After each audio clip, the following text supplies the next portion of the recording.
Eh, Sekarang ada al-muharramat yang dilarang sementara.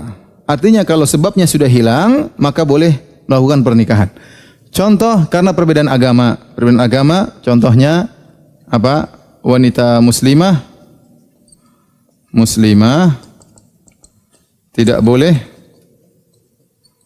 menikah dengan apa? Lelaki kafir. Dengan lelaki kafir. Kecuali apa? Kecuali lelakinya masuk Islam. Paham? Contohnya demikian. Contohnya lelaki muslim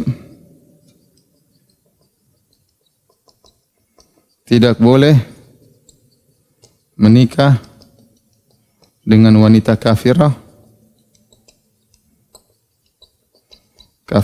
selain Yahudi Nasrani. Kalau lelaki muslim menikah dengan wanita Nasrani enggak apa-apa, Nasrani, wanita Yahudi enggak ada masalah. Ya, antum pergi ke Israel nikah dengan wanita Israel enggak ada masalah ya. Ya, kalau bisa ya. Atau pergi kemana atau wanita Nasrani di sini kita nikahi enggak ada masalah. Yang tidak boleh selain mereka, ya misalnya dengan wanita Hindu, wanita Buddha, Konghucu, wanita yang selain daripada Yahudi Nasrani tidak boleh kita nikahi. Tapi ini tidak selama-lamanya, tapi sementara kecuali dia masuk apa? Islam atau dia kafirnya berubah dari kafir Buddha menjadi kafir apa? Nasrani, baru kita boleh apa? Nikahi. Paham sampai sini?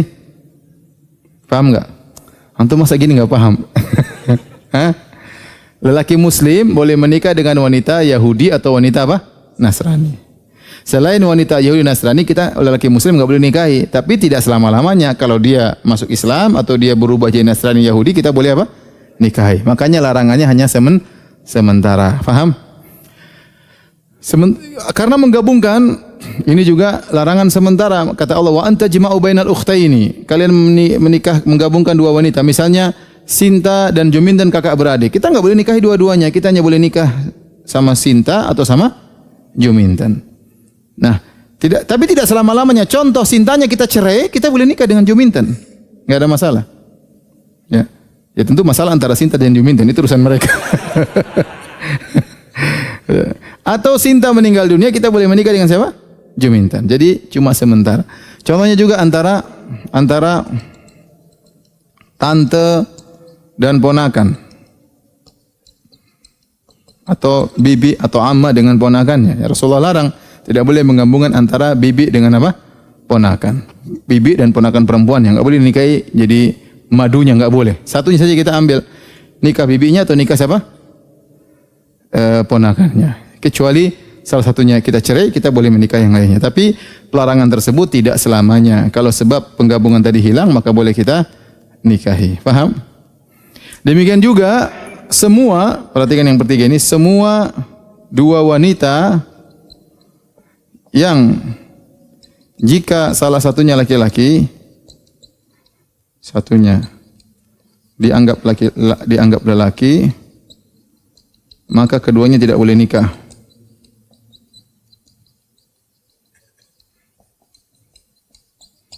Keduanya tidak boleh menikah. Maka ini juga tidak boleh kita gabungkan. Maksudnya gimana? Contoh, ada ibu dan putrinya. Tidak boleh kita nikahi dua-duanya. Kenapa? Karena ibu dan putri ini, seandainya salah satunya adalah laki, mereka tidak boleh saling menikah. Ibu ini misalnya anaknya laki-laki, tidak boleh menikah dengan ibunya. Kalau gitu tidak boleh kita gabungkan dua-duanya. Paham? Ini kaidah, semua dua wanita tidak boleh kita gabungkan. Yang seandainya dua wanita ini salah satunya laki-laki, maka tidak boleh saling menikah, maka dua-duanya tidak boleh kita gabungkan. Paham atau tidak? Enggak paham ya?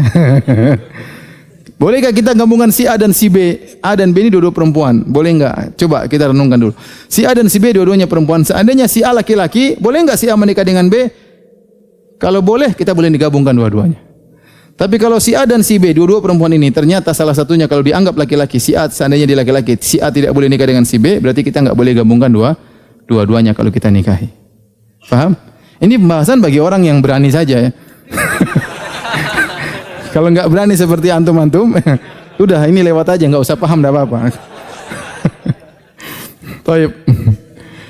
Karena keterkaitan dengan hak orang lain, atau contohnya, tidak boleh kita menikah wanita di masa iddah.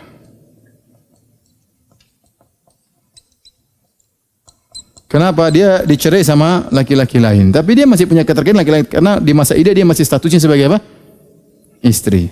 Ya, istri orang. Maka tidak boleh kita nikahi. Contohnya seperti itu. Contohnya juga misalnya wanita ditalak 3. Talak 3 tapi masih di masa iddah. Boleh enggak kita nikahi? Si B ceraikan istrinya talak 3. Si A ingin menikahi istri Sinta tadi. Sinta dicerai sama si B talak 3. Boleh enggak si A menikah dengan Sinta padahal Sinta masih di masa iddah? Boleh atau tidak? Boleh atau tidak? Ada khilaf. Ini sebenarnya masalah ini khilaf ya. Khilaf ya. Ini khilaf.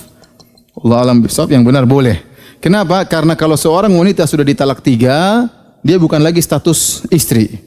Makanya seorang suami kalau sudah jatuhkan cerai pada istrinya talak 3, nanti kita bahas insyaallah, maka ini bukan istrinya lagi, tidak wajib dinafkahi, tidak harus tinggal di rumahnya, dia boleh tinggal di luar. Seandainya kalau meninggal tidak dapat warisan. Beda kalau cara cerai 1, talak 1, talak 2 selama masih di masa iddah, berarti masih istri kita. Kita masih harus mengayomi, kalau kita meninggal dia masih dapat warisan ya. Jadi yang benar boleh ya. Yang ketiga, wanita kita talak 3 ya, hingga dinikahi lelaki lain dan digauli. Kalau seorang laki menceraikan istrinya talak 3, maka dia tidak lagi menikah dengan wanita tersebut. Apakah selamanya? Tidak selamanya. Kecuali istrinya tadi dinikahi sama laki-laki lain, digauli oleh laki-laki lain tersebut, diceraikan lagi, baru kita boleh kembali lagi. Selama dia belum dinikahi oleh laki-laki lain dan belum digauli oleh laki-laki lain, tidak boleh kita nikah lagi sama dia. Karena kita sudah jatuhkan talak 3. Kata Allah Subhanahu wa taala, "Fa in talaqaha ya fala tahillu lahu hatta tankiha zawjan ghairah." Ya.